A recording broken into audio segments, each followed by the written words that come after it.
पिछली वीडियो में हमने आर्टिकल 1 और आर्टिकल 2 की बात कर ली है। इस वीडियो में बात करेंगे आर्टिकल 3 की।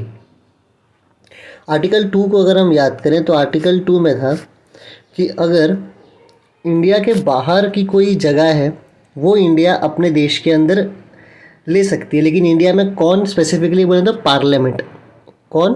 पार्लियामेंट। तो पार्लियामेंट कोई एक लॉ बना के जो इंडिया की बाहर की जगह है उसे भी इंडिया के अंदर एडमिट या एस्टेब्लिश कर सकती है। लेकिन हमें याद रखना है आर्टिकल 2 में हम किसकी बात करते हैं? जो जगह इंडिया के बाहर की है, जो इंडिया का हिस्सा पहले नहीं थी। ठीक है। आर्टिकल 3 में हम बात करेंगे इंडिया के अंदर के स्टेट्स और यूनियन टेरिटरी की। आर्टिकल 3 क्या बोलता है? Formation of new state. अगर तुम ध्यान से आर्टिकल 2 को समझ चुके हो, जो हमने पिछले वीडियो में बात की थी, वहाँ पे भी हम न्यू स्टेट की ही बात कर रहे थे, लेकिन वो स्टेट कहाँ की थी? वो हमारे देश का हिस्सा पहले नहीं थी। आर्टिकल 2 अगर किसी को नहीं समझ आ रहा तो वो वाली वीडियो देखना, जिसमें हमने बात की थी कि वहाँ पे भी न्यू स्टेट था लेकिन वो हमारे देश का हिस्सा नहीं था। आर्टिकल 3 में जो नया स्टेट बनेगा वो देश के अंदर जितने स्टेट यूनियन टेरिटरी है उन्हीं में से कुछ बढ़ा के, कुछ घटा के, कुछ मिला के हम एक नए स्टेट को बना देंगे। तो आर्टिकल 3 स्टेट के अंदर कुछ चेंजेस की बात करता है कि वो कैसे करता है हम अभी देखते हैं। पर आर्टिकल 3 किसके लिए? Formation of new state. फिर एरिया को चेंज करना, अल्ट्रेशन ऑफ एरिया, बाउंड्री को चेंज करना और स्टेट के नाम को चेंज करना। अब इसको समझते हैं। देखो क्या कहना चाहता है आर्टिकल 3। आर्टिकल 3 बोल रहा है कि पार्लियामेंट में बाय लॉ, ये भी याद रखना है बार बार कि पार्लियामेंट काम कौन करेगा? पार्लियामेंट कोई लॉ बना के क्या कर सकता है? एक नया स्टेट बना सकता है। पार्लियामेंट लॉ बना के एक नया स्टेट बना सकता है। जैसे कि मान लो इंडिया में अभी 28 स्टेट है और 8 यूनियन टेरिटरी है, तो पार्लियामेंट चाहे तो स्टेट्स को बढ़ा भी सकता है और घटा भी सकता है। आर्टिकल 2 में जिसकी बात की थी वो स्टेट्स थे जो भारत के पहले हिस्सा नहीं थे। आर्टिकल 3 में उसको चेंज कर सकते हैं जो भारत के हिस्सा हैं। जैसे कि कैसे नया स्टेट बना सकता है, आप देखो। Separation of territory from any state. मान लो इंडिया में पर्टिकुलर ये कोई स्टेट है, इसको तोड़ के 2 स्टेट बना दिया गया। एक स्टेट ये हो गया, एक स्टेट ये हो गया, तो ये सेपरेट स्टेट हो गया। तो ऐसे करके एक नया स्टेट पार्लियामेंट बना सकता है। या तो फिर यूनाइटिंग 2 और मोर स्टेट। मान लो ये एक स्टेट था, ये एक स्टेट था, इन दोनों को मिला के एक बड़ा सा नया स्टेट पार्लियामेंट बना सकता है। ठीक है। तीसरा क्या है? By uniting parts of state, है ना। कोई एक स्टेट है, इसके इस पार्ट को या इस पार्ट को मिला के एक अलग स्टेट बना दिया गया, ये कर सकती है पार्लियामेंट।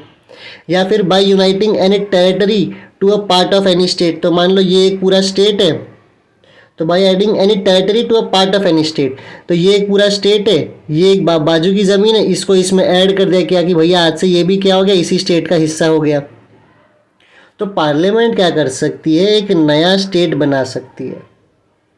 कैसे बना सकती है? कि एक स्टेट में कोई जगह है, उसमें से कुछ जगह तोड़ के एक नया स्टेट बना दिया गया। अभी हम इसका एग्जांपल देखेंगे। जैसे कि अगर मैं एक एग्जांपल दूं तो रिसेंट एग्जांपल है, आंध्र प्रदेश से तेलंगाना बना दिया गया। मैंने ये एग्जांपल भी दिया है। मैंने क्या, जो मेरी फ्रेंड है वो बनाती है, तो उनकी ड्राइंग हैंडराइटिंग अच्छी है, मेरी नहीं है, तो उन्हीं से मैं बनवा लेता हूँ। देखो अब अगर आंध्र प्रदेश को 1947 में देखो तो ऐसे मद्रास था, यहाँ पे हैदराबाद था। अगर 1956 से लेकर 2014 तक देखो तो ये था हमारा पूरा आंध्र प्रदेश स्टेट। लेकिन 2014 के बाद क्या हो गया? आंध्र प्रदेश, देखो ये है पूरा आंध्र प्रदेश। 2014 के बाद क्या हुआ कि ये है आंध्र प्रदेश, इसके जो ऊपर का हिस्सा है को क्या बना दिया गया? तेलंगाना बना दिया गया। तो एक ही स्टेट से 2 स्टेट, एक स्टेट को तोड़कर या 2 पार्ट करके 2 स्टेट बना दिया गया, आंध्र प्रदेश और तेलंगाना। सेम यही किया गया था बिहार और झारखंड में। पहले बिहार और झारखंड एक ही स्टेट थे, पर फिर क्या किया गया? बिहार से क्या बना दिया गया? एक और झारखंड। यूपी और उत्तराखंड में भी यही था। पहले यूपी एक स्टेट था, पर उसमें से एक स्टेट को अलग करके क्या बना दिया गया? उत्तराखंड बना दिया गया। ठीक है। तो ये कौन कर सकता है? पार्लियामेंट इस चीज़ को कर सकती है। और भी कुछ डिटेलें देखेंगे, लेकिन पहले समझ जाओ। तो पार्लियामेंट कोई भी लॉ बना के एक नए स्टेट को बना सकती है। या तो उस स्टेट में से कुछ ज़मीन को सेपरेट कर दे, या तो दो या दो से ज़्यादा स्टेट को एक कर दे, या तो स्टेट किसी एक पार्ट को अलग करके बोल दे कि भैया ये अलग स्टेट है, उसमें कोई पार्ट को जोड़ दिया जाए। तो कोई भी तरीके से बेसिक चीज़ क्या है कि पार्लियामेंट एक नया स्टेट बना सकती है। और इसमें कुछ चीज़ें और क्या कर सकती है पार्लियामेंट किसी भी स्टेट का एरिया बढ़ा सकती है। Increasing the area of any state, parliament किसी भी स्टेट का एरिया बढ़ा सकती है। Diminish the area of any state, parliament चाहे तो किसी भी स्टेट की एरिया भी क्या कर सकती है, कम कर सकती है।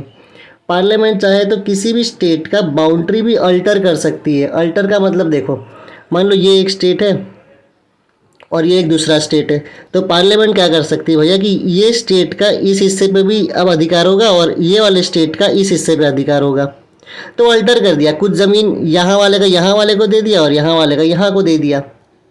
समझ रहे हो? अल्टर मतलब कुछ चेंज कर देना कि भैया तुम्हारे इस स्टेट में से इतनी ज़मीन इस स्टेट की हो गई, एक्सचेंज कर दिया, मान लो एक्सचेंज कर दिया, तो वही पार्लियामेंट कर सकती है। और alter the name of any state, भाई अल्टर चेंज, किसी स्टेट का नाम भी पार्लियामेंट बदल सकती है। तो पार्लियामेंट चाहे तो ये सारा काम कर सकती है, किसी भी स्टेट का नाम बदलना हो, किसी भी स्टेट की बाउंड्री बदलनी हो, किसी स्टेट में से एक बड़ी सी स्टेट में से दो स्टेट बना देना हो, या दो छोटी स्टेट को मिला के एक स्टेट बना देना हो, या दो स्टेट्स के बीच में कुछ जगहों को एक्सचेंज करना हो, या पूरे स्टेट का नाम ही चेंज करना हो। ये सब कौन कर सकता है? पार्लियामेंट, कोई लॉ बना के। तो ये तरीका चलता हुआ आ रहा था। फिर एक चीज़ और इसमें ऐड कर दी गई जो हमें याद रखना है। देखो, जहाँ जहाँ मैंने ये पूरे आर्टिकल ने बोला ना कि पार्लियामेंट स्टेट को नाम बदल सकता है, स्टेट की बाउंड्री चेंज कर सकता है, स्टेट के साथ ये कर सकता है, वो कर सकता है, उसका मतलब ये है कि वो यूनियन टेरिटरी को भी कर सकता है। ये याद रखना, सिर्फ स्टेट को ही नहीं, यूनियन टेरिटरी को भी कर सकता है। तो जहाँ जहाँ पे यहाँ पे लिखा है ना increasing the area of any state, तो स्टेट मतलब इसमें यूनियन टेरिटरी भी आता है। ये भी स्टेट मतलब पार्लियामेंट स्टेट का भी चेंज कर सकता है और यूनियन टेरिटरी का भी चेंज कर सकता है। जैसे कि दिल्ली एक यूनियन टेरिटरी है, तो पार्लियामेंट चाहे तो कल को इसकी ज़मीन अमीन का हिस्सा कम ज़्यादा, नाम बदलना, ये सब पार्लियामेंट कानून बना के कर सकता है। यहाँ तक क्लियर है? अब देखो, इस पे 5th कॉन्स्टिट्यूशनल अमेंडमेंट हुआ, इस आर्टिकल पे 5वां कॉन्स्टिट्यूशनल अमेंडमेंट हुआ और कुछ चीज़ जोड़ दी गई। क्या जोड़ दी गई देखते हैं। मान लेते हैं कि पार्लियामेंट को किसी एक स्टेट में से दो स्टेट बना देना है। अच्छा, ये सोचो, क्या किसी भी स्टेट को पसंद आएगा कि भैया हमारे स्टेट में से दो स्टेट बना दिया जाए? किसी भी स्टेट को ये बात तो अच्छी लगेगी नहीं। लेकिन हम एक डेमोक्रेटिक कंट्री हैं जहाँ पे सबकी आवाज़ सुनना तो एक ज़रूरी बात है। तो पार्लियामेंट का, लेकिन मान लेते हैं कि पार्लियामेंट का मन हो रहा है कि भैया किसी एक स्टेट को ना तोड़ के अब दो स्टेट बना दिया जाएगा, है ना। तो उसके लिए क्या करना पड़ता है ना कि पार्लियामेंट ऐसे ही नहीं कर रही उसको, उसके पहले एक क्राइटेरिया ऐड किया गया और वो ये है कि सबसे पहले प्रेसिडेंट जो है जब तक प्रेसिडेंट पार्लियामेंट को रिकमेंड नहीं करेगा कि हाँ तुम जाओ और ये स्टेट को जो चेंज करना है वो कर दो, तब तक पार्लियामेंट वो काम कर सकती नहीं है। तो पहला किसका रिकमेंडेशन आना ज़रूरी है? प्रेसिडेंट का। तो जब प्रेसिडेंट रिकमेंड कर देता है कि हाँ जाओ ये चीज़ चेंज कर दो, तो जाके पार्लियामेंट उसको चेंज कर सकती है। और इसके पहले कि प्रेसिडेंट जाके पार्लियामेंट को रिकमेंड करे, प्रेसिडेंट को जाके स्टेट से उसका व्यू लेना होता है कि भाई हम तुम्हारे स्टेट में ये चीज़ चेंज करने वाले हैं। समझ रहे हो क्या तरीका है? तरीका बड़ा सिंपल है कि इसके पहले पार्लियामेंट कुछ चेंज करे, पार्लियामेंट के पास किसका रिकमेंडेशन आना ज़रूरी है? प्रेसिडेंट का। लेकिन प्रेसिडेंट इसके पहले रिकमेंड करे पार्लियामेंट को कि तुम जाओ जो चेंज करना है कर लो, प्रेसिडेंट को क्या करना पड़ता है? उस पर्टिकुलर स्टेट के पास जाके उसको बोलना पड़ता है कि देखो हम तुम्हारे स्टेट में ये चीज़ बदलने वाले हैं। और प्रेसिडेंट एक फ़िक्स टाइम देता है स्टेट को आंसर देने के लिए, मान लो 1 महीना या 2 महीना। अच्छा, एक कंडीशन समझते हैं। मान लो स्टेट बोल देता है कि जो तुम बदलाव करना चाहते हो ये मत करो, तो क्या प्रेसिडेंट उसको रिकमेंड नहीं करेंगे और क्या पार्लियामेंट उसको नहीं बनाएगी? फिर ऐसा कुछ होता नहीं है। स्टेट चाहे हाँ बोले, स्टेट चाहे ना बोले, प्रेसिडेंट रिकमेंड कर देंगे और पार्लियामेंट उसको बदल देंगे, ये याद रखना। उसके बावजूद स्टेट से इसलिए पूछा जाता है क्योंकि हमारी कंट्री एक डेमोक्रेटिक कंट्री है, सबको अपनी आवाज़ रखने का अधिकार है। ठीक है, तो क्या तरीका है कि इसके पहले पार्लियामेंट स्टेट के साथ कुछ ही बदलाव करे, पार्लियामेंट के पास किसकी रिकमेंडेशन आना बहुत ज़्यादा ज़रूरी है, प्रेसिडेंट की, और इसके पहले कि प्रेसिडेंट रिकमेंड करें, प्रेसिडेंट को किससे व्यू लेना होता है, कि स्टेट से व्यू लेना होता है कि तुम्हारी क्या राय है। स्टेट उसमें हाँ बोले या ना बोले, एक पर्टिकुलर समय में स्टेट को जवाब देना ही होता है, जो प्रेसिडेंट खुद डिसाइड करते हैं। स्टेट उसके बाद कोई भी जवाब दे, उससे फ़र्क उतना खास पड़ता नहीं है, प्रेसिडेंट फिर कर देंगे रिकमेंड और फिर पार्लियामेंट उसको क्या करेगा, बदल देगा। तो ये तो मैं स्टेट की बात कर रहा हूँ। क्या यूनियन टेरिटरी के लिए भी यही प्रोसीजर फॉलो होता है? तो नहीं, ये याद रखना, ये एमसीक्यू में पूछ लेते हैं कि अगर सेंट्रल गवर्नमेंट को यूनियन टेरिटरी में कोई चेंज करना है तो क्या प्रेसिडेंट की रिकमेंडेशन की ज़रूरत है? तब प्रेसिडेंट के रिकमेंडेशन की कोई ज़रूरत होती नहीं है। अच्छा, पर क्या प्रेसिडेंट तब जाके यूनियन टेरिटरी को जाके पूछेगा कि भैया हम आप में चेंज करना चाहते हैं, करें कि ना करें? ये ऐसे याद रखना कि क्या प्रेसिडेंट तब जाके यूनियन टेरिटरी से पूछेगा कि क्या हम तुम्हें चेंज करें या ना करें? तो ऐसी कुछ ज़रूरी है नहीं, ठीक है। ये खाली किसके लिए फॉलो होता है, स्टेट के लिए। यूनियन टेरिटरी के लिए प्रेसिडेंट को जाके यूनियन टेरिटरी को पूछने की ज़रूरत है नहीं, पार्लियामेंट सीधा सीधा अपना चेंज कर सकती है, ठीक है। तो ये एक पॉइंट यहाँ पे याद रखना। तो यहाँ पे हमने एक एग्जाम्पल भी देख लिया।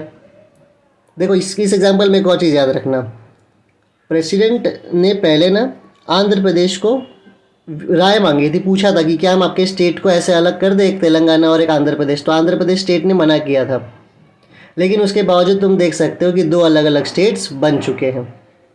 तो ये था हमारा आर्टिकल नंबर 3, जहाँ पे हम इतना से याद करते हैं कि पार्लियामेंट कोई कानून बनाकर नए नए स्टेट्स बना सकता है, 2 स्टेट्स को जोड़ सकता है, स्टेट की बाउंड्रीज अल्टर या चेंज कर सकता है, और साथ में स्टेट का नाम भी चेंज कर सकता है। अब हम नेक्स्ट वीडियो पे बात करेंगे आर्टिकल नंबर 4 की।